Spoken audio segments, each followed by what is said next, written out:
looks set to claim victory. It's also declared a state of emergency for 90 days. International leaders have condemned the polls, while critics say it's likely that nothing will change in Burma. 1, 2, 3.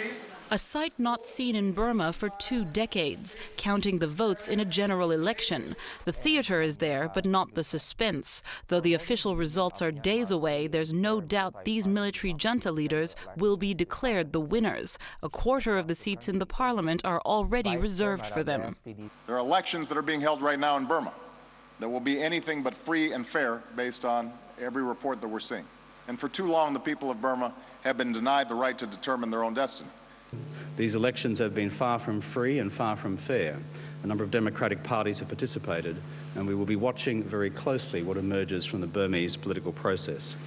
Pro-democracy leader Aung San Suu Kyi won the 1990 election, a result the military ignored. She didn't vote this time because her opposition party didn't run.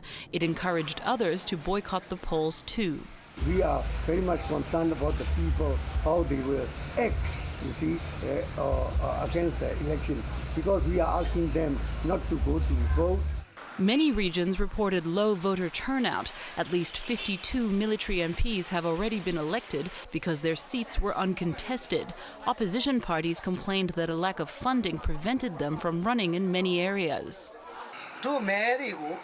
This Democratic Party member says there was widespread cheating, including evidence that ballot boxes were not sealed. International monitors weren't allowed to oversee the election, the junta saying ambassadors are already in place. There's nothing in these elections that give us security or even, I'm afraid to say, optimism at this stage that there will be change, because this process carries the risk that it will be basically the same wine, just in new bottles. Around the world, protesters, including Burmese refugees, demanded justice. They will never transfer the power. They will never respect the election 1990. The optimistic are hoping the vote could represent a small step, however tiny, toward change. But they're in a big minority. Kathy Novak, World News Australia.